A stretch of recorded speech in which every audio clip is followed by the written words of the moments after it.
you may start.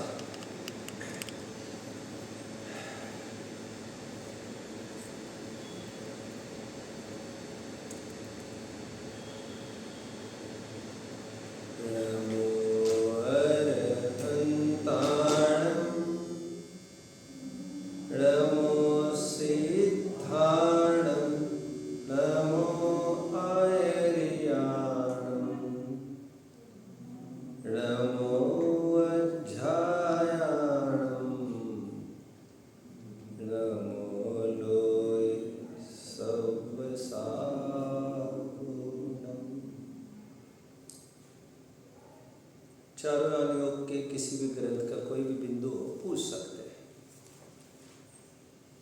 उस दिन गणधर वाली बात आई थी। गणधर ओके ओके, शंकरकार चले गए। ओह, ऐसा है। देखिए, गणधर कभी लिखते तो कुछ भी नहीं है। प्रश्न क्या है, मैं आपको थोड़ा सा बोल। उस दिन मैंने ये कहा था, दो बातें कही थी। वैसे तो मेरा स्ट्रेस इसकी तरफ था कि गणधर लिखते कुछ भी नहीं, स्ट्रेस इसकी तरफ था। एंड दूसरी बात मैं ये भी कह रहा था कि उपदेश के अवसर तो कितने आते होंगे उनके, मतलब नहीं के बराबर। मैं उसे खोलता हूँ थोड़ा। मैंने कहा था कि गणधर द्वादशांग को सूत्रबद्ध करते हैं। परवर्ती आचार्य उपाध्याय साधु उसे लिपिबद्ध करते हैं। गणधर ये काम करते भी नहीं है और कर भी नहीं सकते। शायद आप जान नहीं रहे हो इस बात को। गणधर का जब से तीर्थंकर से मिलन होता है, तब से उनका कभी भी आपसी वियोग नहीं होता है। वे रात और दिन, जैसे 30 साल, फॉर एग्जाम्पल महावीर भगवान की मैं बात करूँ तो गौतम महावीर के साथ 30 साल अहर्निश रहे। न आहार भी करते हैं वे, सदा काल उपवासी। ऐसी गणधर को संज्ञा भी प्राप्त है धवल ग्रंथ में। और जब आहार ही नहीं है तो निहार का तो सवाल खड़ा नहीं होता, और रिद्धियाँ तो वैसे भी है उनके। विहार बस भगवान के साथ होता ही रहता है उनका वियोग कभी नहीं होता, जो भगवान के ही साथ है निरंतर। और जिन्हें 4 संधि कालों में सामायिक भी करनी है, मतलब 12 घंटे तो उसमें निकल जाएंगे, मानकर चलिए थोड़ी देर के लिए, लगभग की बात कर रहा हूँ। तो और ग्रंथ लिखने का अवसर तो कभी नहीं बन सकता, तो ताड़पत्र आदि ये सब कोई सवाल नहीं है, और उनके सामने तो बात भी नहीं है। अभी उपदेश की मैं थोड़ी सी बात करता हूँ। हालांकि मैं जानता हूँ ग्रंथों में कुछ उल्लेख है, एकदम मामूली एक उल्लेख मिल सकते हैं, बट तीर्थंकरों की वाणी के बाद कोई इंटरमीडिएट पॉइंट होगा, बीच का कोई संधि होगी, कोई क्या कहना चाहिए, साधन लिंक कोई होगा श्रोताओं तक पहुंचने के लिए। सचमुच ऐसा कुछ भी नहीं होता है। अब ऐसा भी कहते हैं कि आपने सुना भी होगा, ये तो सुना है, आप्तों से आई, गणधरों से पास हुई और मुनियों तक जाकर पहुंची, आगम। ऐसा तो हमने सुना है, बट और एक बात सुनाता हूं मैं आपको। भगवान के देवकृत 14 अतिशयों में पहला अतिशय जानते हो क्या है? नहीं जानते। अर्धमागधी भाषा में दिव्य ध्वनि का खेल।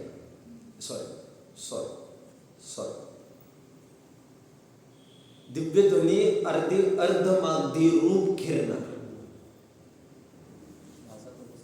अभी हमें ये भी पता नहीं ये चौथी सातवीं से हमें ये भी एक है, तो कहने का बहुत पॉइंट नहीं रहता।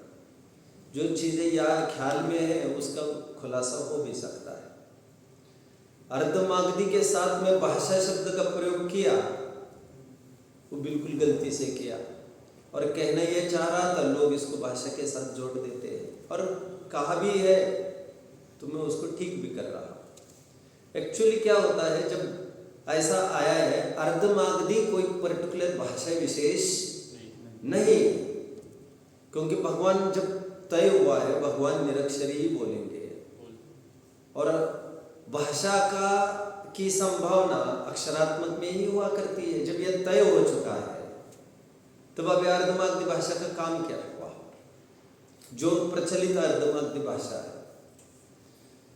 मतलब शौर सैनिक प्राकृत दिगंबरों की, पाली प्राकृत बौद्धों की, और अर्धमागधी प्राकृत श्वेतंबरों की। शायद श्वेतंबर भाई इसीलिए भी दावा करते रहते द्वादशान हमारा, क्योंकि हम हमारी अर्धमागधी है और मूल अर्धमागधी वो होती है। बहुत सारे रहस्यों की बातें होती है इसमें, आमतौर पर लोग समझते नहीं है। बट ये वो अर्धमागधी है ही नहीं जिसकी तुम बात कर रहे हो। ये तय होने के बाद श्वेतंबर तो निर्मूल हो जाएगा अपने आप। वहां पर अर्धमागधी का अर्थ ये बताया गया है, भगवान की वाणी और मगध नाम के देवों का, भगवान और मगध नाम के देव, इनका एक जॉइंट वेंचर होता है, और दोनों का सम्मिलित कार्य से वाणी निकलती है, इसलिए अर्धमागधी प्राकृत। अब ये कथन आपको कैसा लग रहा है? कितना आपको ये लग रहा होगा, अभी तक तो हम ये समझ रहे थे गणधर सब काम करते हैं, अभी तो इनका भी योगदान, ये भी कुछ करते हैं, कुछ में क्या करते हैं ये तो कोई भी नहीं बता सकता। ये तो मैं जो तत्वार सार की टीका में स्पष्टीकरण है उसको खोल रहा हूं मैं। चेतन दास जी की टीका है तत्वार सार, उसमें उसका अर्थ भी लिखा है अर्धमागधी का, कि आधा काम मगध का और आधा काम भगवान का, वाणी वहां तक पहुंचने में, श्रोतों तक। और ये भी कहा जाता है, तीसरी बात ये भी कहा सुना है हमने कि पानी बरसता है ऊपर से पानी रूप में, बट जमीन पर आते आते संयोग पाकर वो नींबू रूप हो जाता है, वो नीम रूप हो जाता है, दाख रूप हो जाता है, पेड़ पौधे, जिस पेड़ पौधे में गया वो सब। तो भगवान की वाणी वहां से खिलती है निरक्षरी रूप से, और यहाँ पर योग्यता के अनुसार जिनको जो कुछ पूछना है अपनी योग्यता के अनुसार उनको समाधान मिलता रहता है। ये भी हमने सुन रखा है, ऐसी 3 पॉसिबिलिटीज हमने सुन रखी। अभी 3 पॉसिबिलिटी में कौन सी पॉसिबिलिटी सही होगी और दोनों को क्यों नकारा जाए, ये कौन कह सकता है? इसलिए मैंने कहा था गणधर को कुछ बोलने का प्रसंग बने, it's as good as impossible. हम ये जरूर कह सकते, तो फिर गणधरों का क्यों इतना आज तक बोलबाला रहा? बोलबाला और कारण से रहा, प्रसिद्धि किसी और कारण से किन्हीं जनों ने की होगी जो उचित नहीं प्रतीत होती। गणधरों की उपस्थिति जरूरी है वहां पर, इसलिए गणधरों को हाईलाइट किया, और उन्हीं की जिज्ञासा के निमित्त, क्योंकि सबसे जिज्ञासु श्रोता वही है गणधर, उन्हीं के हयाती में वो काम होना है। इसीलिए कहा जाता है कि वाणी को अपने तक आने के लिए उनका बड़ा योगदान है। अब आगे चलकर बात ये हुई होगी, यहाँ तक आती है, फिर वो कुछ करते हैं, फिर आगे प्रस्फुटित होती है, ऐसा कुछ भी नहीं होता है। यह प्रश्न का उत्तर हुआ, बट इट्स वेरी सॉरी कि जो शंकाकार है वही चले गए। कोई बात नहीं, this can be send to them, तो उनको भी ऐसा नहीं लगे, अनजस्ट ना लगे उन्हें, क्योंकि मैं किसी के प्रश्नों को उत्तर नहीं दूँ ऐसा अच्छा नहीं है, और ऐसा कभी होता नहीं है बेसिकली। अभी बीच में और अब मुझे कोई अवसर भी नहीं था सांस भी लेने का, मैं चेसिंग करके दृष्टि का विषय भी एक दो मुझे और चाहिए थे, बट वो बात बन नहीं पाई। बोलिए। जैसे प्रवचन में आता है अपने 4 गति के भोग अनंत बार भोगे और कुछ नहीं कर पा रहे, जब प्रवचन सुन रहा है तब ऐसा बोला जा रहा है, तो इसमें जीव हतोत्साहित नहीं होता, ऐसा भी हो सकता है। वो देखो, पहले निकला हो नमो से और सीधा पहली बार बैठा हो प्रवचन सभा में, तो उसको हौसला बढ़ेगा ना, ऐसा ना बोलकर, ऐसा क्यों बोला जाता है? देखो क्यों बोला जाता है कि बात नहीं है, हम तो कह रहे हैं ऐसा तुमने क्यों सोचा। बोलने पर लगाम नहीं लगाई जा सकती, बोलने वाले का भाव प्रधान होता है। वक्ता के अभिप्राय को नहीं कहते, वक्ता तय करे, उसके सामने 17 प्रकार के श्रोता है और सभी अलग अलग रुचि आदि के, उसके दिमाग में कौन कब हावी हो जाए वो उसी की मुख्यता से प्रवचन लेने लग जाए। तो जैसे कोई आते आते वो देख ले कि कोई माता बहन गिर रही थी और वहीं पर साधन में खड़े थे, उन्होंने हेल्प तो नहीं किया और दौड़ते प्रवचन में आकर बैठे। अब वो हो सकता है पहले 20 मिनट उसी पर बात करें, वात्सल्य आरसी वात्सल्य पर शास्त्र ज्ञान को निस्तार दिखाए। वो क्या देख कर आया हमें क्या पता, वो क्या समाज में देख रहा है हमें क्या पता, और उसको वही 1 घंटा मिल रहा है। नए आज पहली बार आए वाले भी उसी के सामने हैं और 20-20 साल से आए वाले भी उसके सामने बैठे। तो ये तो ऐसा होगा। और मैं ये कह रहा हूँ आप कुछ भी बोलो और गलत आशय लिया जा सकता है, उसका हतोत्साहित हो सकता है। आप कुछ भी बोलिए हतोत्साहित हो सकता है और कुछ भी बोलिए प्रमादी भी हो सकता है। आप बोलो कुछ नहीं भाई, फटाफट काम हो जाता है, कोई सरल है समझ तो अच्छा इतना सरल है देख लेंगे फिर बाद में, तो भी हो ही जा सकता है। जब और कह रहे बहुत कठिन है भैया, अच्छा इतना कठिन है, रहने दो भैया आपने जो चल रहा चल, दोनों तरफ से गए। और कहेंगे सरल है तो लाओ भैया पहले कर देता हूँ, और कठिन है तो फिर पहले इसको स्ट्रेस देना चाहिए। दोनों प्रकार के लोग होते हैं और जिसकी जैसी होना होते वो उस रूप में ग्रहण करता है उस बात को। डॉक्टर ने कहा मुश्किल है ये जी पाए, फिर भी मैं आजमाइश करता हूँ यह दवा लेते रहेगा। उसका लाभ ये था कि वो दवा में बहुत सजग रहेगा, सावधान रहेगा, एक टाइम में चूकेगा नहीं, क्योंकि उसको जन्म और मरण के बीच में घूमती वाली सुई नजर आएगी। एक गोली चूकना मतलब मौत को दस्तक, यह समझ जाएगा पॉजिटिव सेंस में। और किसी ने कहा बड़ा सरल है ये ठीक होना, और पॉजिटिव कुछ नहीं है, ये बीमारी तो कुछ नहीं ठीक हो जाती है, तो पॉजिटिव तो उसको कॉन्फिडेंस भी बढ़ेगा और दवा भी लेता रहेगा, दोनों तरफ से बच गया।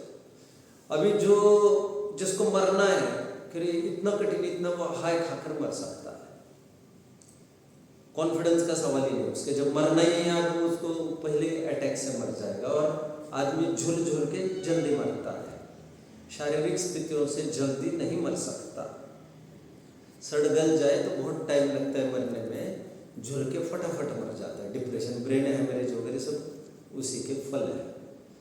तो जो लापरवाह होना था, जिसको मरना ही था, लेकिन कठिन है तो वो हाय खाकर मर जाएगा, और इतना सरल है तो दवाओं की तरफ भी ध्यान नहीं देगा। डॉक्टर ने इसको तो बड़ा सरल कहा था, मनोवैज्ञानिक ढंग से कहा था, जिससे तुम हतोत्साहित ना हो, लेकिन तुम यू टुक इट अदरवाइज। और 4 गति की दुख नहीं दिखा, और काम नहीं होगा तुम मरोगे पिटोगे, ये नहीं दिखाया तो बड़ा सरल है, कुछ नहीं है, तो दूसरे दिन तुम पागल हो क्या, व्यापार धंधे करते रहोगे ना तो तुम हतोत्साहित होते हो तो इलाज तुम्हारा होना चाहिए, और ये भी वक्ता के ही द्वारा होना चाहिए। उनको पूछना चाहिए कि मुझे ऐसा लगा कि मैं तो हतोत्साहित हो गया हूँ आपने कहने के बाद, उसका क्या समाधान हो सकता है। जरूरी नहीं विद्वान तुरंत बताए, वो खाली भी नहीं बैठा है, लेकिन ये वो समझ कर, आपकी योग्यता देखकर, महीने भर बाद कभी मूड बना उसका, संस्था में प्रकरण स्ट्राइक हुआ तो उसको एलोबरेट कर सकता है। अभी दुर्भाग्य से उस दिन आप नहीं रहेंगे और उसको विकल्प आया होगा, तो वैसे भी वो सोचता है मतलब कोई जमकर बैठने वाला आदमी नहीं, इसका काम तो वैसे ही नहीं होना। हतोत्साहित होकर तुम तो व्यापार धंधे में लग रहे। मैंने कहा ना, ग्राहक कैसा बोले तो हम धंधे से हतोत्साहित होते हैं, कैसा बोले तो हतोत्साहित होते हैं, निर्लज्ज ही बनते ना। दुकान खोल के बैठे हम, रास्ते का ठेला नहीं, हमें उसको संभालना है, माल को भी निपटाना है। और मैंने कल रात में भी कह रहा था किसी को हम कन्विंस करें, हर ग्राहक को 10-10 बार कन्विंस करना पड़ता है, फिर भी लेगा कोई ज़रूरी है नहीं। और ऐसे तो आज तक करके आए, धंधा तो ऐसे ही कर रहे हैं। फिर भी उदारी शान शौकत उन्हीं की, तो अदब से अब हमें बात करते, क्योंकि हमें धंधे की गरज है, उसमें इफ्स एंड बट्स कंडीशन को कोई गुंजाइश होती नहीं। तो हतोत्साहित आप हो रहे तो आपको इलाज करवाना चाहिए, और वह भी उन्हीं से।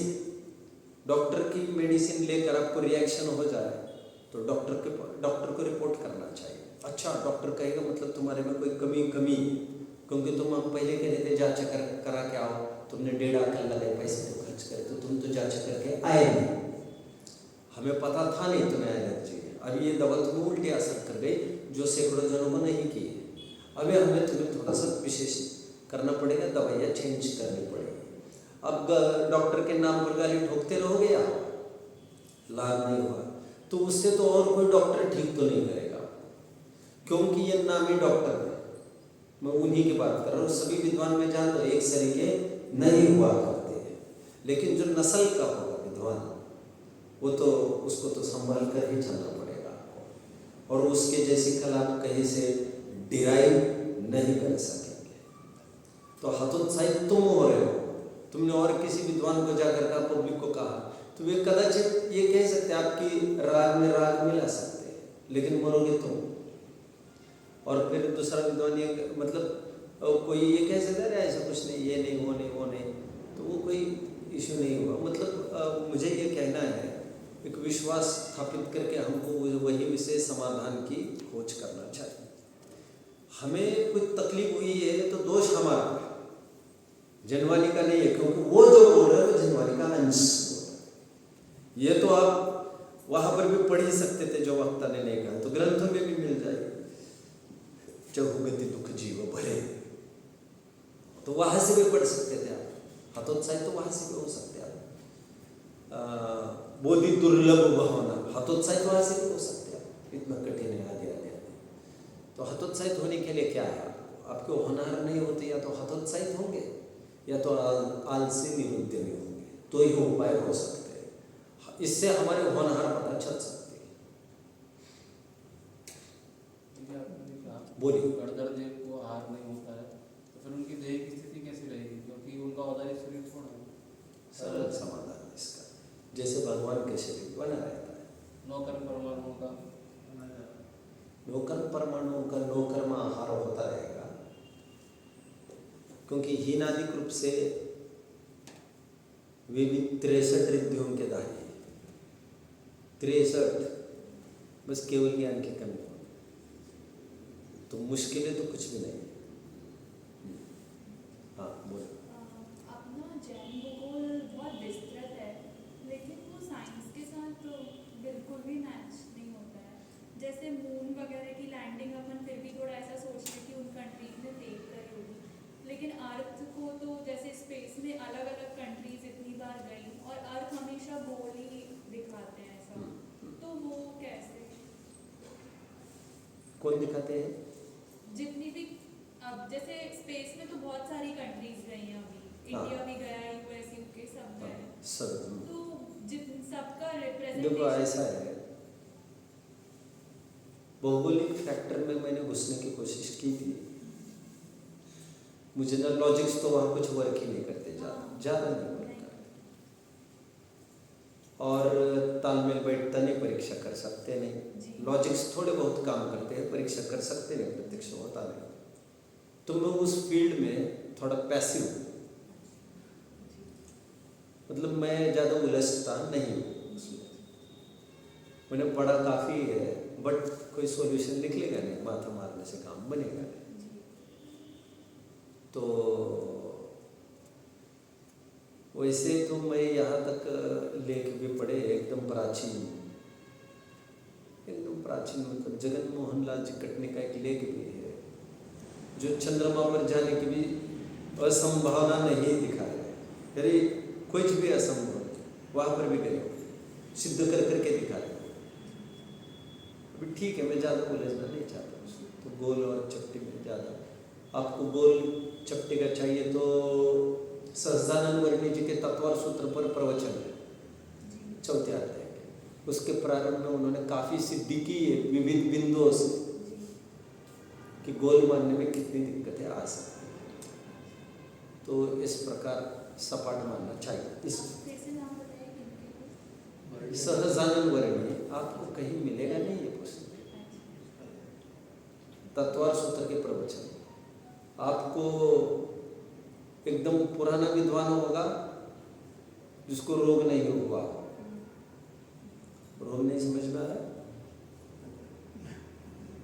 जिसे अध्यात्म का ही कीड़ा ना पड़ा हो, तो नहीं तो वो तत्वार सूत्र वो भी प्रवचन और वो भी सहजानंद वर्णी, वो इतना काय के लिए घर में सजाएगा, किसको फुर्सत है इतना?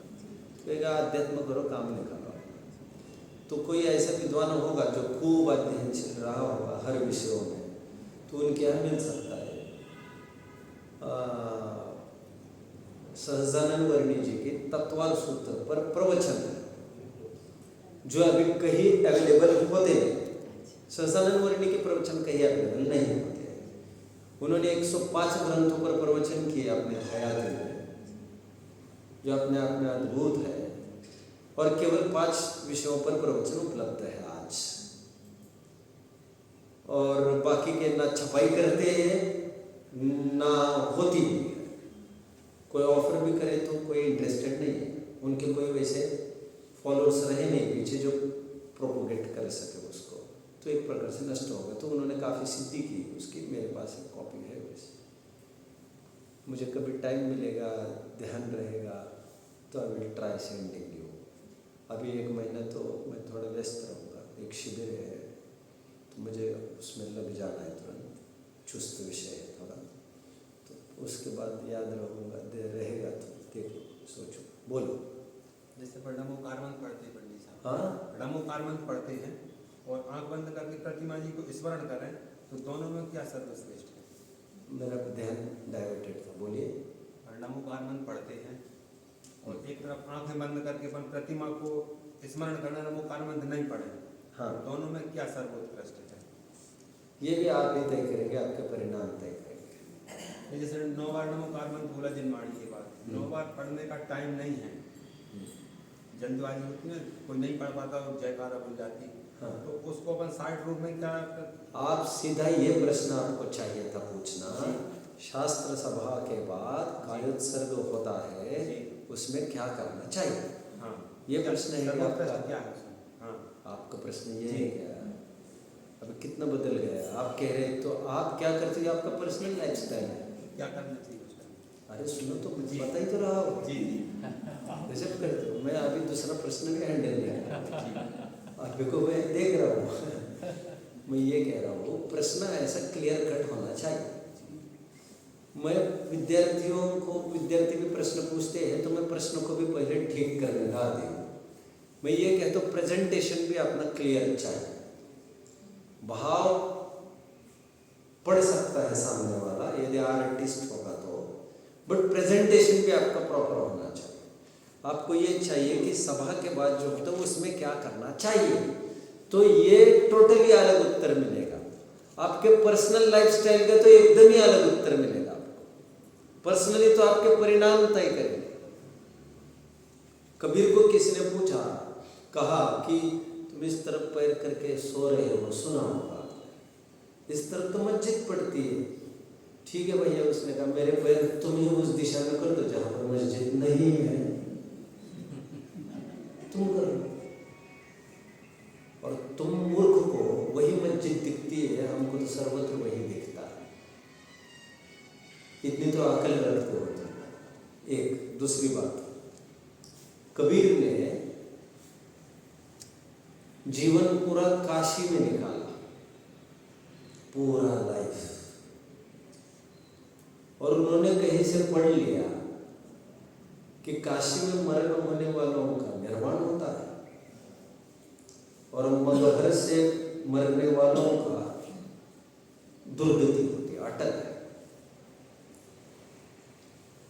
ये उन्होंने सुन लिया। Maghar is a place in UP only, Kabir Nagar के पास लोकेटेड है। मैं कहीं घुमा गिरा नहीं, मैं पढ़ता ही हूँ केवल, इसी के द्वारा मैं घूमता रहता हूँ बिना टिकट के। तो उन्होंने उसे सुना, तो जीवन पूरा काशी में निकालने के बाद मरते समय वे मगहर चले गए। वे कहते हैं देखते हैं क्या होता है, उल्टी चाल चलते हैं ना थोड़ी सी, परिणाम हमारे तय करेंगे कि कोई स्थान तय करेगा। आप समझ रहे बात को? हमारे परिणाम तय करेंगे हमें कहाँ जाना है। स्थान विशेष नहीं, द्रव्य विशेष नहीं, काल विशेष नहीं। ये आपका व्यक्तिगत प्रश्न एक्टिविटी का समाधान है। अभी सामूहिक की जो बात है, सामूहिक में मूलाचार ग्रंथ की टीका है। स्वाध्याय के बाद कायोत्सर्ग के लिए 25 श्वासोच्छ्वास प्रमाण कायोत्सर्ग बताया गया है। 25 श्वासोच्छ्वास प्रमाण जब बताया गया, आम जनों को यह लगा, आजकल के लोगों को यह लगा कि 25 श्वासोच्छ्वास प्रमाण ये कौन कैसे समझेगा, कोई कभी भी निकलने चला जाएगा तो एक सिस्टम बन जाए। तो उन्होंने ये सोचा रफली 25 श्वासोच्छ्वास प्रमाण को डिवाइड बाय 3 करते, 3 से भाग करते, क्योंकि 3 श्वासोच्छ्वास प्रमाण एक नमोकार मंत्र। तो उन्होंने सोचा एक काम करते, अपन 25 बोले 27 से, तो 9 बार नमोकार मंत्र का प्रचलन चालू कर देते, तो सब एक रूपता बनी रहेगी, एक डिसिप्लिन लगेगा। तो किसी ने चालू किया और वो प्रथा चल रही है। तो जो ग्रंथ की बात है मैं आपको बता रहा हूँ। अभी इसमें किसी किसी का ये कहना है कि और खरेखर कायोत्सर्ग मतलब कुछ बोलना ही नहीं था तुमको। कायोत्सर्ग मतलब तुम्हें आत्मा का ध्यान करने का प्रयास करना चाहिए, तो उसे को कायोत्सर्ग कहते हैं। काय के प्रति ममत्व के त्याग की बात है। नमोकार मंत्र का क्या लेना देना है यहाँ पर? ग्रंथों में कहीं भी नहीं मिलेगा, कहीं भी नहीं। कोई माया का लाल दिखा दे, कुछ नहीं है समझ में। मैं ये नहीं कह रहा जो परंपरा चालू हुई है वो सब पाप है और अनुचित है, क्योंकि मैं ये भी कहा कह रहा हूँ जो हो रहा है सो बहुत अच्छा काम हुआ है। मैं तो ये कह रहा हूँ बस चल रहा है और हमें उसमें कोई अड़चन नहीं है। और आज भी मैं कायोत्सर्ग से भी करते तो मैं बहुत नहीं उलझता उसमें। नमोकार मंत्र मेरे भाव जहाँ मुझे ले जाते मैं वहाँ चला जाता हूँ, और लगभग स्वाध्याय की खुमारी आबी आबी की रहती है, तो मैं विषयों को विचारता रहता हूँ, आत्मा परमात्मा के चिंतन भर करता हूँ, और कोई आत्मानुभूति को ही प्राप्त हो तो कायोत्सर्ग तो वही है परमात्मा। बट छोटे बच्चे भी आते हैं प्रवचनों में। अब अचानक कोई खड़ा रहेगा प्रवचन के बाद तो बच्चा तो परेशान हो जाएगा, पापा क्या हुआ और ये सब सन्नाटा क्यों छा रहा है? तो उसको किसी ने कान में लगा बैठा 9 बार नमोकार मंत्र पढ़ना है तो कम से कम हम तो शांति से बैठ सकेंगे। तो उसको बोल दिया, वही बच्चा बड़ा हो गया, वो माइक से बोलने लग गया है, भैया 9 बार नमोकार मंत्र होगा। अब कायोत्सर्ग बोलता ही नहीं हो, वही जिनवानी में लिखता है कायोत्सर्ग करो मियम नहीं, 9 बार नमोकार मंत्र करो भैया। कायोत्सर्ग धीरे धीरे हट जाएगा, फिर 9 बार नमोकार मंत्र अपना अपना स्थान रिजिड बना देगा, वहां पर टंकोत्कीर्ण हो जाएगा। फिर आने वाले लोग पूछेंगे भी नहीं, क्योंकि शब्द ही गायब किया है तुमने। तो जो परंपरा चलती है सबके सामने वो तो परंपरा एज इट इज चलना चाहिए, उसमें हम फेरफार करने के लिए हम कोई है भी नहीं, और हम स्वतंत्र है इसमें जो करना वो कर ले। हालांकि 25 श्वासोच्छ्वास प्रमाण ये भी नहीं होता है इनका, ये तो मुश्किल से होता होगा 6-7 श्वासोच्छ्वास प्रमाण होता होगा, 7-8, ज्यादा नहीं। इसीलिए इस बात को देखकर फिर कहीं कहीं ये भी परंपरा चालू हो गई कि नमोकार मंत्र एक जन आगे आकर कहेगा 9 बार तो एक रूपता और बनी रही। फिर किसी ने ये कहा भैया 9 बार नमोकार मंत्र तुम बोलते तो हो, बट नमोकार मंत्र बोलने की पद्धति ही गलत है तुम्हारी, ये तो गाथा छंद में बोला जाता है, ये है ही पद्यात्मक। तुम गद्यात्मक कहाँ से चालू किया तुमने?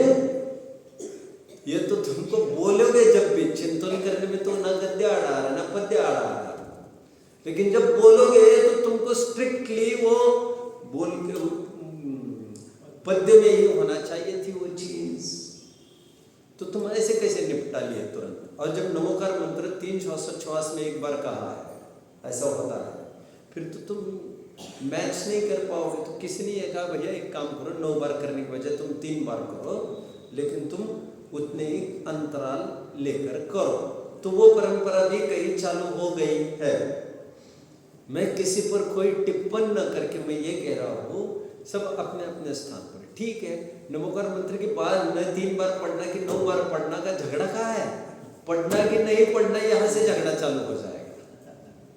तो ऐसे जो प्रचलन चलता है वो जोर पकड़ लेता है, और इसमें कोई विशेष हानि होती भी नहीं है समाज की। ये कोई ऐसा नहीं है कि गलत परंपरा चल पड़ी तो चल पड़ी, लेकिन जैसे कायोत्सर्ग मूल शब्द था तो वो शब्द खा गए।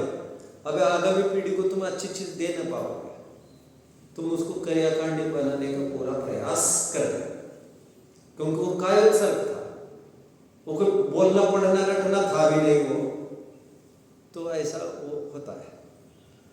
ठीक है, और बोलो बहन। ये केवल ज्ञान के पात्र अष्टप्रवचन मात्रिका का था, आज समझने की का भाव ज्ञान शाब्दिक ज्ञान जरूरी है, वो समझ नहीं। वो मैंने जो लिया था वो समझ नहीं। मैंने शायद उत्तम मार्गों के दिन मैंने इस बात का जिक्र किया था कि बहुत ज्ञान होना जरूरी नहीं है, अष्ट प्रवचन मात्रिका के ज्ञान से भी केवल ज्ञान की प्राप्ति होती, जिसमें मैं ये कह रहा था कि नमोकार मंत्र किसी को याद हो ये भी जरूरी नहीं, और मातुष्मा भी उनको याद नहीं रहा तो ये भी जरूरी।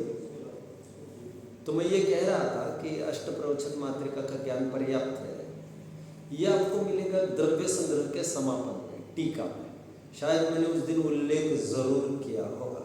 आपने किया था पर मुझे समझ में नहीं। मैं समझा रहा हूँ, मैं पहले रेफरेंस दे रहा हूँ।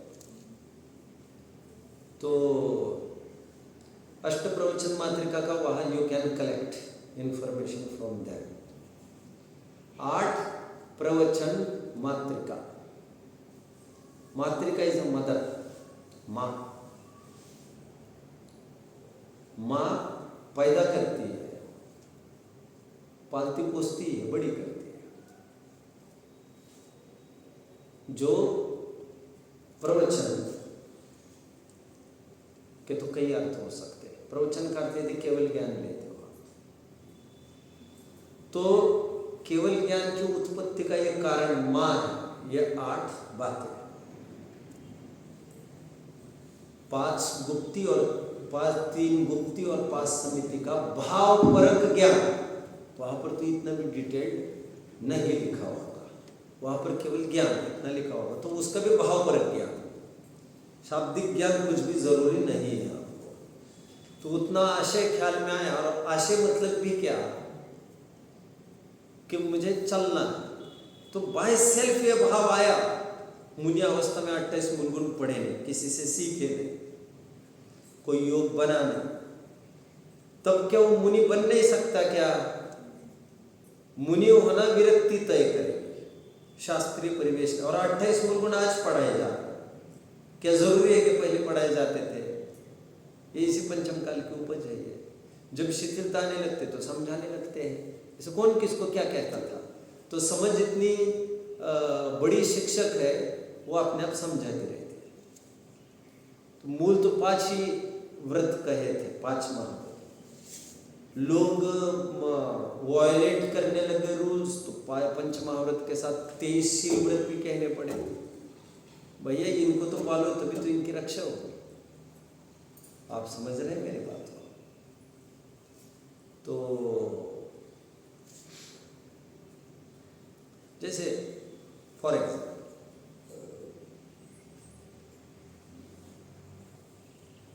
उनको किसी ने पानी दे दिया, प्रासुक मुनिराज को, और वे नहा ले उसमें, तो कौन सा व्रत है ऐसा जो सीधा ये बताता है कि नहीं भैया नहाने?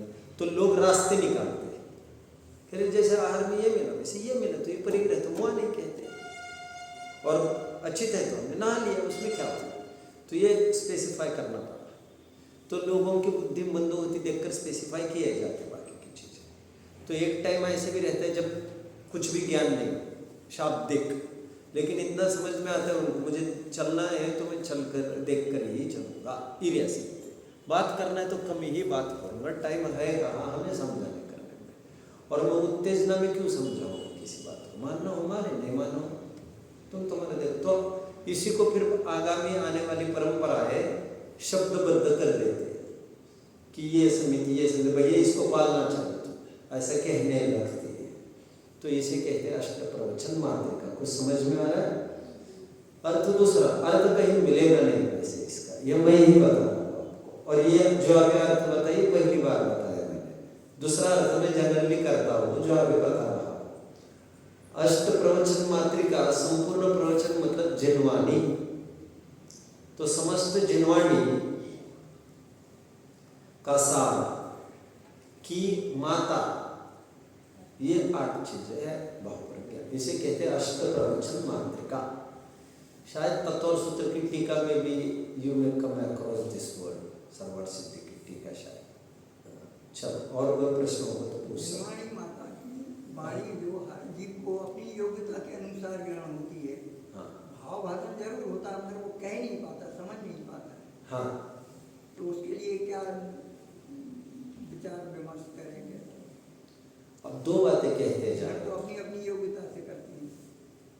आप ये कह रहे हो कि कह नहीं सकते और समझते नहीं। कह नहीं सकना अलग बात है, समझते नहीं अलग बात है। आपका प्रश्न यही है ना, जिनवाणी हुई, अब कौन क्या ग्रहण करे, कौन क्या सब करे? अपनी अपनी योग्यता से ग्रहण करें। ग्रहण करना अलग बात, कहना अलग बात। कहते नहीं भी बना। अच्छा, वक्ता की तरफ से कहना बोल रहे हो क्या? वक्ता सावधानी रखे, जहाँ पर श्रोता प्रथम वर्गीय है वहाँ पर वक्ता थोड़ी सावधानी रखे, और सावधानी लेने के बाद मजबूत सभा में बीच में कोई श्रोता आ जाए तो हर एक को, आने वालों को बार बार समझाया जाएगा, ऐसा तो हो नहीं सकता। तो तुम्हें जरूरी था, तुम रोज की सभा के मेंबर होते, तुम आ जाए, फिर कभी वो ईद के चांद हो तो फिर कभी दिख गए, फिर कभी दिख गए, तो इसमें सजा तो तुम्हें मिलेगी। तुम सजग ही नहीं हो उस बात में, तो कैसे काम करेगा? ठीक। और मैं तो पूरा जो 24 घंटे का जो अपना जीवन होता है ना, उसको कैसे सेट करें? बहुत बढ़िया। आप सबसे पहले 24 घंटे के आपके जीवन को सेट करने के लिए सबसे पहले आप गोल सेट करें। आपका क्या लक्ष्य? आत्मा को नहीं, मैं बता तो रहा हूँ आपको। आपका लक्ष्य क्या है? मैं एक आत्मा ही लक्ष्य है, तो शायद आप पूछते नहीं प्रश्न, और शायद पूछ भी इसीलिए लेते, कभी लगता है विद्वानों से विचार विमर्श करें तो कोई कमियां चल रही हो तो समझ में आ रहा, और आपने सोचा होगा कि मैं विद्वान हूं। दूसरी तरफ से हम थोड़ा विचार करें कि यदि आत्मकल्याण के अलावा, यदि आत्मकल्याण कह तो रहे बट हमारे ऊपर और जिम्मेदारी भी है, बच्चे भी है, ये भी है, वो भी हमारा लक्ष्य है, तब फिर क्या रूटीन होना चाहिए, वो एक अलग बात है। ऐसा कुछ नहीं है, बात अलग है, और कुछ नहीं है, ये बात अलग है। ऐसे में तो पूरी रहस्य बना है उस में। ऐसे तो मतलब ऐसा का मतलब ये है, आप चले भी जाओ आज ऊपर, आप चले भी जाओ तो कोई फर्क नहीं पड़ने वाला है इनको, और नहीं जा रहे हैं इसलिए मैं उनमें उलझता भी रहता, तो मुझे भी कोई खास फर्क नहीं पड़ रहा है। ऐसा का तो कितने ही मीनिंग्स निकल सकते हैं। अभी ये आपको तय करना है कि उनकी अहमियत आपके जीवन में कितनी है, मतलब आपकी निगाह में। मैं ये नहीं कह रहा वो कितनी इज्जत करते आपकी, ये आपको तय करना है आपको उनके कितना मनवार में समय गंवाना है। तो ये तो आप ही तय करेंगे। और उपयोग जब बटेगा तो पूर्ण ताकत से एक जगह तो लगने से रहा, तो आपको कुछ एक सेट कर देना चाहिए। जैसे आपका विकल्प है कि जो कि भूमिका के अनुसार होता है, मेरे बीवी बच्चों को धर्म में लगाना है। अब मुझे आपको कुछ भी बायोडाटा पता नहीं, तो क्योंकि पर्सनली आपने आपका प्रश्न पूछा है, तो मुझे आपका बायोडाटा स्टडी करना जरूरी हो जाता है। जैसे मैं कल रात की सभा में भी कह दिया मैंने, तो मैं उसमें पूरी A to Z, मुझे टाइम होता है ऐसा नहीं कह रहा हूँ, ऐसे लोग मुझे अच्छे लगते हैं ये भी नहीं कह रहा हूँ, बट मेरा मूड बन जाए तो फिर मैं उसके A to Z निकाल दूँ। तुम क्या करते हो, तुम्हारा बेटा क्या करता है, उनको धर्म की रुचि कितनी है, उनको पैसे की जरूरत कितनी है, तुमने तुम्हारी तरफ से जिम्मेदारी में क्या कसर छोड़ी, तुम रहते कहाँ हो, उन्हीं का घर है कि तुम्हारा घर है, आपने लाइफ में कुछ कमाया है कि उसी पर आधारित हो। मुझे 10 बातें पूछनी पड़ेगी, फिर मैं आपको एक सॉल्यूशन बता पाऊंगा। लेकिन यदि मैं ऊपरी प्रिंसिपल रहे स्कूल के, राइट, तो मैं ऊपरी गवर्नमेंट ओके, इसका मतलब मैं ऊपरी तौर पर ये समझ सकता हूँ, ऊपरी तौर पर मैं बस बता रहा हूँ आपको। फिर MRI वगैरह एक्सरे के बिना ही मैं बोल रहा हूँ। तो मुझे ये लग रहा है कि आपको बच्चों की योग्यता एक बार समझने में समय लगाना चाहिए, योग्यता समझने में कि उनको रस किस प्रकार का है। और यदि प्रॉब्लम नहीं है, ओके, मतलब धर्म मार्ग में है इसलिए प्रॉब्लम नहीं है कि बिल्कुल ये रुचि नहीं है, ये प्रॉब्लम नहीं है, ये भी हमें तय करना है। बच्चा था इंजीनियरिंग मैनेजर, चला गया ऊपर 28 साल का, ओके, बच्ची वाले थे, सबकी शादी बहुत पहले हो गई। अच्छा, फिर बोलो ना, मतलब कोई लाइबिलिटीज नहीं है आपके पीछे, कुछ नहीं है, कोई पीछे नहीं है। अच्छा, लड़का वगैरह कोई मतलब कोई लाइबिलिटीज नहीं, अब 2 ही जीव है बस। तो शेड्यूल क्या होना चाहिए मैं जरूर ये कहूंगा, फिर कहीं जाना आना तो आपका रहा ही नहीं होगा, मतलब शादी में, ब्याह में, सेलिब्रेशन ऑफ बर्थडेज वगैरह तो कुछ रहा ही नहीं होगा। शादी वगैरह में थोड़ा सा क्या फैमिली बड़ी है ना। आप तो कह रहे थे कोई फैमिली नहीं है। नहीं, मेरे भाई वगैरह है, उनके बच्चे वगैरह है, क्या हम लोग 6 भाई थे, हम सबसे छोटे हैं, तो उनका बहुत लंबा चौड़ा मुश्किल है, इसमें से पैर निकलेगा थोड़ा मुश्किल लग रहा है, क्योंकि आदमी को क्या है, फंसाने को कुछ न कुछ अवसर चाहिए था, कुछ नहीं तो स्वयं एक अवसर खड़ा कर दे जैसा लग रहा है मुझे। मतलब कहते हैं कुछ न कुछ, कोई लोग कहते हैं कुछ न कुछ व्यसन चाहिए भाई, अब कुछ नहीं क्या करें, टाइम पास तो बस सब खाते रहते हैं, क्यों खाने खाने बस वो ठीक है, कुछ न कुछ हो तो अल्लाह इलाज है। मतलब आपके खून के कोई रहे नहीं यहाँ, और उनके बच्चे वो भाई और उनके बच्चे वो ढोरे, आप उनकी गृहस्थियाँ, तभी तो इतने कड़क दिख रहे हैं आप, प्रेस्ड कपड़े वगैरह। ये जो प्रेस्ड कपड़े आपने पहने हैं, ये जो प्रेस्ड कपड़े पहने आपने, वो प्रेस किसने किए हैं वैसे? बाय द वे पत्नी ने। ये आप धोबी खाने और लॉन्ड्री से तो बच गए, भले पैसे बचाने के नाम पर हो तो हिंसा न करने के नाम पर। मैं नहीं हूँ, सुनिए तो आप, लेकिन मैं कह रहा हूँ उसको कब तक परेशान करते रहो, कब तक निचोड़ते रहो, उनको करने दो अपने काम, आत्मकल्याण करने दो। हाँ, बस मैंने प्रेस करके रख देना। मैं क्या कह रहा हूँ सुनो, मैं क्या कह रहा हूँ, मैं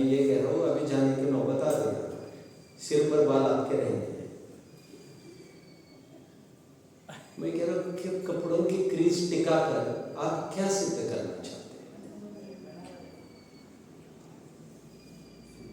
क्यों समय जाया कर रहे हैं अपना और दूसरों का, जिसकी जरूरत नहीं है? मैंने ये कहा नहीं आपको कपड़े पहनना छोड़, लेकिन मैं ये समझता हूँ this is a part of luxury. मैं 20-25 जब से धर्म मार्ग में मैंने साबुन लगाया नहीं बॉडी को, मेरे पास कंघी भी नहीं है, कंघी का बाल कट टच होता ही नहीं है मेरे। और प्रेस वेस तो आपको कितना अच्छा लगता होगा देखने पर, ऐसा लगता होगा ये तो प्रेस करके आ गए। वो तो थोड़ी बहुत हमारी श्रीमती की कृपा है, तो तकिए के नीचे दबा कर रख देती है, करना कुछ नहीं आपको। लेकिन प्राय 99.99% कपड़े धो लिए, फटक लिए अच्छे से फटकना और उसको हुक करके रख देना। और सिंप्लिसिटी आपके खून में उतारो, ये उतारनी पड़ेगी। आप जब तक क्रीज में हो तब तक आप सामाजिक हो, समाज में हो, इसलिए सामाजिक हो ये मैं नहीं कह रहा हूँ। आप थोड़ा बेसिक नीड से ऊपर बढ़कर आप लग्जरीज की बाउंड्रीज को छू रहे हो। फिर से कह रहा हूँ, मैं कपड़ा पहनना छोड़ो ये नहीं कहा मैं तो ये कह रहा हूँ जो अनावश्यक है हम उससे बरी होना चाहिए। इसी मिनिमाइजेशन का नाम जैनिज्म है। हम इसके बिना भी रह सकते तो क्यों करेंगे? हटा देंगे इसको, 4 दिन के बाद समझ में दिस इज ऑल्सो यूजलेस, हटा देंगे इसको। फिर भी कथाओं से हम दूर होने लगते हैं, अखबार आदि से दूर होने लगते हैं, फोन आदि से दूर होने लगते हैं, विफल चर्चाओं से दूर रहते हैं। तो मैं समझता हूँ आपका उपयोग थोड़ा डाइवर्टेड है। शादी ब्याह में जो जाएगा 2-3 दिन पहले से प्लानिंग, 2 दिन वहां पर निंदा प्रशंसा और अनुमोदना अब्रह्म की, अरे क्या मतलब है? और उनको प्रेम से आपको संबंध टिकाने हैं तो मैं ये नहीं कह रहा हूँ तोड़ दो, अब उनको कह दो। मैंने प्रतिज्ञा ली है भगवान के सामने कि मुझे, और उनको कारण दे सकते हो आप, उनको कहो मुझे अचानक तकलीफ हो गया आज सुबह, मुझे लगा मेरे कोई भरोसा नहीं है, तो मुझे लगा कि मुझे कहीं ना कहीं सीमित होना चाहिए, मैंने त्याग कर दिया है भैया। तो शादी के आने मौके पर बताने के बजाय अभी सबको बताना चाहिए, तो मेरे से कोई अपेक्षा न करना। आप पाएंगे आपके संबंध टूटे नहीं है, बल्कि उनके विरक्ति में भी आप कारण बन सकते हो समय। आप क्यों फटे में टाल हो जा रहे हो, क्यों धंधे में फिजूल लगे हो, आप इतना अच्छा अनुकूल है तो इसीलिए आप सेट नहीं कर पा रहे आपका। और उनको धर्म गुरु चाहिए भाई को, ठीक है, तो आप रहते अलग है, मतलब आप दोनों अलग ही रहते? क्या क्या? नहीं, हाँ साथ, हाँ मतलब दुनिया से अलग, मतलब आप दोनों ज्वाइंट फैमिली वैसा तो कोई क्राइटेरिया नहीं। ओके। तो मुझे ये कहना है कि आप शेड्यूल आपका ये चाहिए, ये तो ऊपरी बात मैंने कर दी आपसे। अभी शेड्यूल आपका ये चाहिए, आपने क्या क्या पढ़ा है ये भी तो मुझे पता नहीं है। जैसे 5 परमात्मा अच्छे से पढ़े हैं, मोक्ष मार्ग प्रकाशक पढ़ा है, बहुत पहले पढ़ा था, हाँ, उसको भी रिपीट नहीं किया गया। मैं रिकमेंड करूंगा आपको मोक्ष मार्ग प्रकाशक आपको 10 बार कम से कम होश हवास में पढ़ना है। यदि स्किप कर जाए तो फिर से, स्किप कर जाए विषय वस्तु तो फिर से 10 बार का कोर्स, तो इसको कर लीजिए आप। स्वाध्याय पढ़ाने के बाद आपको चाहिए दिन में 2-3 बार से चालू कर सकते हैं, एकांत में आपको समय बिताना है। एकांत में प्रिफरेबली आसन में बैठ सकते हैं, ऊपर कहीं पलंग पर चाहो, क्योंकि आप नीचे नहीं बैठ सकते होंगे तो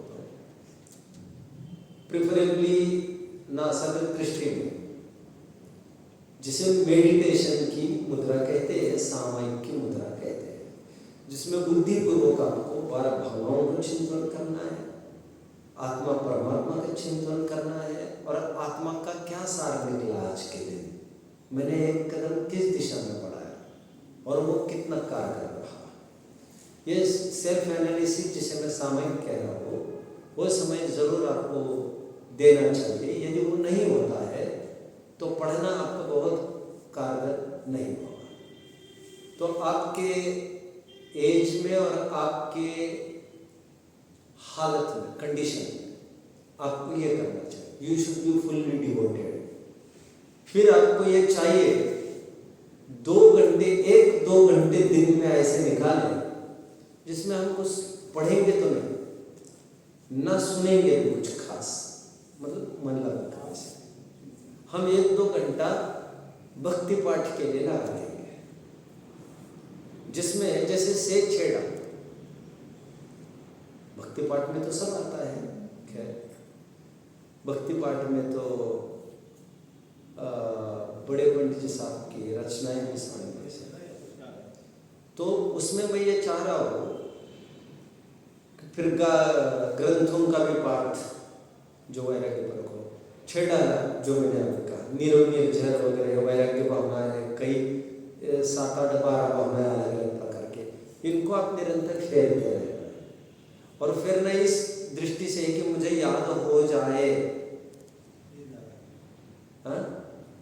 ये भी दिमाग में रह गया, उसका भाव तो रहता नहीं, याद करना है, मैं ये कह रहा हूँ। भाव कहीं नहीं जाएगा, उससे भाव मिटता नहीं है कुछ भी। आपको विशेष सावधानी वहाँ पर हो जाएगी, अर्थपूर्वक तो पढ़ना ही है। तो ये कंठ की विद्या आपको डेवलप करनी है। जिस दिन आप बेड रिडर होंगे और केवल अकेले होंगे, वैसे तो अकेले ही रहेंगे हम, क्योंकि उस समय में वहाँ तक कोई भी पहुँच नहीं पाएगा, शरीर तक भले पहुँच पाए, तो आपको उसकी भी तैयारी करनी है, ये नहीं भूलना चाहिए। तो आपके पास कुछ रॉ मटेरियल होना चाहिए। थोड़ा सा और बता रहे हैं कि जो आप बता रहे था, ये मैं जब लेटता हूँ पलंग पे, हाँ, जब मैं सोता हूँ रात को 10 के पर लेट जाता हूँ, तो 2-3 घंटा हमारा यही चलता है कि आज प्रवचन सुने हैं तो उसमें क्या आया है उसको पकड़ने की कोशिश करते हैं, और करीब 70-80 समय साल की गाथा है। ठीक, तो मैंने कई बार दोहराई है, लेकिन अभी आजकल कुछ बात चल रही है। बहुत अच्छा, बहुत 3-4 अच्छा, महीना किया है उसको, बहुत अच्छा, और 47 हो सकती है वो याद की थी, तो उसका भी मैंने 3-4 बहुत अच्छा। पाठ सोते ही समय भजन वगैरह लगा सकते हैं, भजन विविध प्रकार के काफी सारी बातें हैं। बहुत से अपन याद नहीं रखा, ठीक, तो उसका चलता रहता है हमारा। ठीक। ये सब रात्रि का होता है, हाँ, रात्रि में होता है। ठीक, कोई बात नहीं। और बोलिए। तो मैंने बताया है, हमने मैंने ये रहता है, अब दिन को भी थोड़ा सा ट्राई करेंगे करना चाहिए। सामायिक करते समय, जाप देते समय मन की चंचलता को कैसे कंट्रोल किया जाए? जाप देते हो आप, वो अपने आप मन बाहर स्वाध्याय कितना करते हो दिन में? सुबह ये करते हैं, अपने गोदा जी के प्रवचन वगैरह सुनना, सुबह दोपहर में अपने 12 भावना छेड़ा। नहीं, मुझे आपको फिर पर्सनल स्टडी करना पड़ेगा आपका, आपकी क्या लाइबिलिटीज है, क्या आपका एक क्या कहते हैं उसको, प्रोजेक्ट रिपोर्ट तैयार होगा। तो पर्सनल क्वेश्चन है तो हाँ, फुल रिटायर्ड है। देखो रिटायर्ड की कई परिभाषा है, नहीं, मेरे को कोई काम नहीं है। तो आदमी किसी काम का न रहने पर भी उसे तो ये लगता है मेरे बिना ये नहीं होगा, और यहाँ भाव उलझता रहता है। स्वाध्याय कितनी देर करती हूँ, इसका कोई स्ट्रॉन्ग उत्तर आपने दिया नहीं। 1 घंटे 10 बजे से 11 बजे। 1 घंटा, इसलिए फिर मेरा प्रश्न आगे बढ़ा। तो मतलब जाप में 1 घंटा स्वाध्याय कर रहे हो और काम कुछ है नहीं आपका। दोपहर में भी अपने 12 भावना छेड़ाना पड़ता हूँ 1 घंटे, 2.5 से 3.5। सब पूरा स्वाध्याय कितना होता है? 2 घंटे, शाम 3 घंटे, शाम को 8 से 9 पर। तो ये जाप में चंचलता का कारण ये है, जो आप 22 घंटे दिन भर में कर रहे हो वो हावी हो रहा है, वो तो होगा। जहाँ उलझ रहे हो तो वही तो दिमाग में आएगा आपके। अब जो सोचोगे पढ़ोगे वही वहाँ पर आएगा। अब अध्ययन पढ़ाई कह रहे हैं, जो बात कह रहे हैं कि यूट्यूब पर सुनते हैं, प्रवचन हो रहे, प्रवचन सुनते हैं, नहीं, काम ज़्यादा नहीं होगा उससे, काम ज़्यादा नहीं होगा। वो भी 1 घंटे के नाम पर भी आप सुन रहे हो। सुनते समय ग्रंथ रहता है सामने, हाँ जी। कोई नोट्स वगैरह बनाते हैं, तो यहाँ से भी गए नहीं तो आप ग्रंथ हो, प्रवचन हो, नोट्स बना रहे हो, पॉज कर रहे हो, रिवाइंड कर रहे हो, और 1 घंटे के प्रवचन को सुनने में आपको 2.5-3 घंटा भी लगता है। स्थूल प्रवचन होंगे तो उसको भागा भागा कर सुनते हैं लोग, एकदम स्थूल में तो कोई मतलब भी बहुत निकलता नहीं है। लेकिन कोई समझ की बात हो तो उसमें इतना टाइम लगता हो यदि, तब तो फिर आप स्वाध्याय भी कर रहे हैं। नहीं तो क्या मैं क्या कहूँ, आप क्या कर रहे हो, किसको सुन रहे हो, क्या विषय पर सुन रहे हो, उस समय में आप क्या करते हो, मैं क्या बोलूँ अभी आपको। ठीक है, चलो और बोलिए। हाँ बोलो बहन। बोल। ये शाइक भाव में एक शाइक भेद आया, उसमें शाइक ज्ञान भी आया, शाइक दर्शन भी है, और शाइक चरित्र भी है। उसके साथ वो शाइक स्वामित्व भी आया था, तो ये समझ नहीं आया यहाँ आया। क्या समझ में नहीं आया? शाइक भाव के भेद होते हैं ना, उसमें- कौन मेरे पढ़ाने में क्या? हाँ? मेरे पढ़ाने में क्या? यहाँ आया मतलब कहाँ आया? मतलब क्या चला था ना, हाँ? वो 3 से 3:15 बजे चलाते हैं ना। अच्छा, यहाँ सीढ़ी में आया। हाँ। अब सीढ़ी में क्या आया, मुझे वो मतलब मैं प्रोजेक्ट। भेद का कह रही हूँ, उसमें वो शाइक ज्ञान, शाइक दर्शन, शाइक चरित्र भी है। आपका क्या प्रश्न है? हाँ, तो उसमें शाइक स्वामित्व भी साथ में था, वो ओके। समझ गए। ओके, ऐसा है। देखो,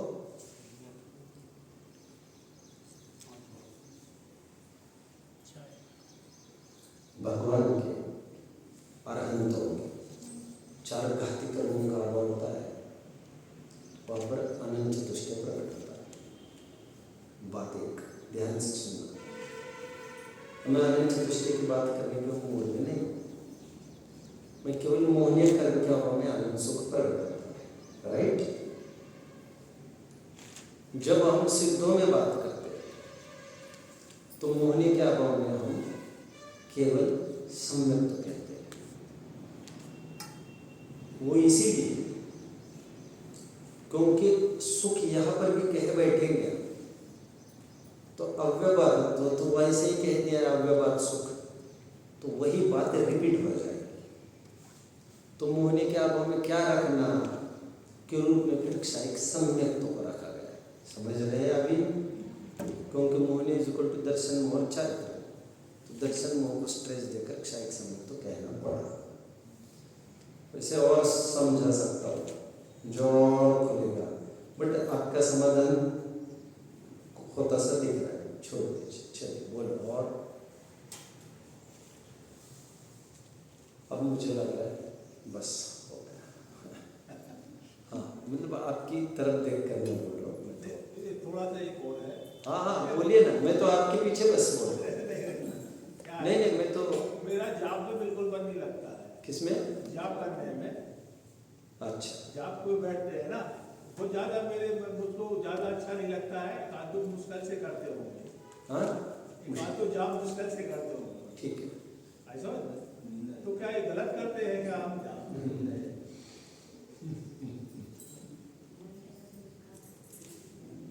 जाप ऐसी वस्तु है भी नहीं जिसमें बहुत मन लग सकता है। देखो, अनेक प्रकार के जीव होते हैं, जिसे कुछ करना ही है उसको कहिए जाप कर लो भैया। आप समझ रहे हैं? अब जाप के उल्लेख, ध्यान के सूत्रों के उल्लेख है तो ग्रंथों में भी आते, जैसे द्रव्य संग्रह के समापन में गाथा में भी है और टीका में भी कि 6 अक्षर का होगा तो ये सूत्र बोलना, ये होगा तो ये करना। हमारे जैसे मूड है ये तय करना चाहिए, बट स्वाध्याय नहीं होगा तो कुछ भी करेंगे तो भी फायदा ही नहीं। जाप करेंगे तो कुछ भी हो सकता है, ऐसा नहीं है। कितना ही जाप करते रहिए और स्वाध्याय ही नहीं है आपका, तो नाम रटन में क्या बात होगी? कैसे स्वरूप भाषण होगा? कोई मंद कषाय जरूर कही जाएगी और सामान्य सामान्य पुण्य बंधेगा उससे। और विषय कषायों की अपेक्षा ठीक भी लगेगा, बट उसमें पॉजिटिविटी के अवसर कम है। ठीक है। और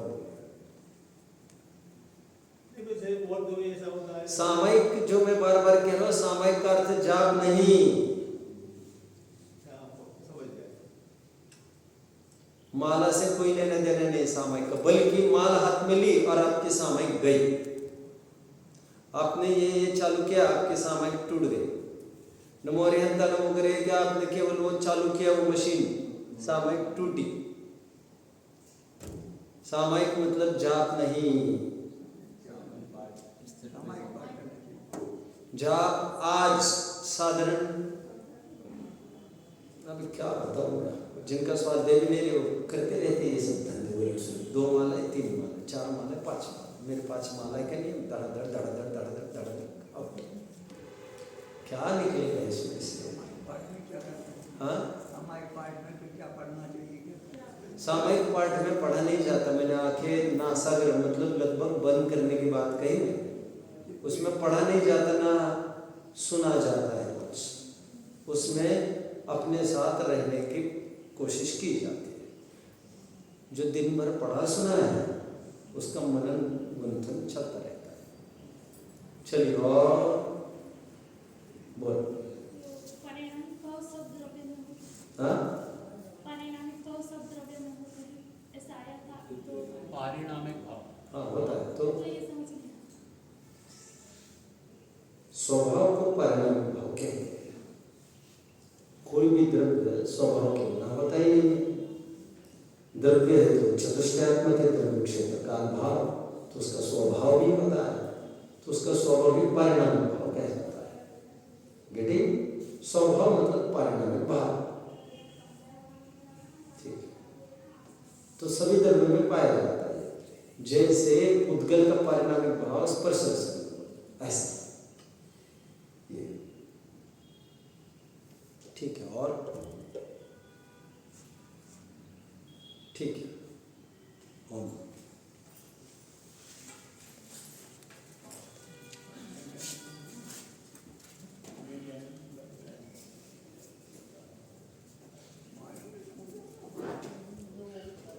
हेलो।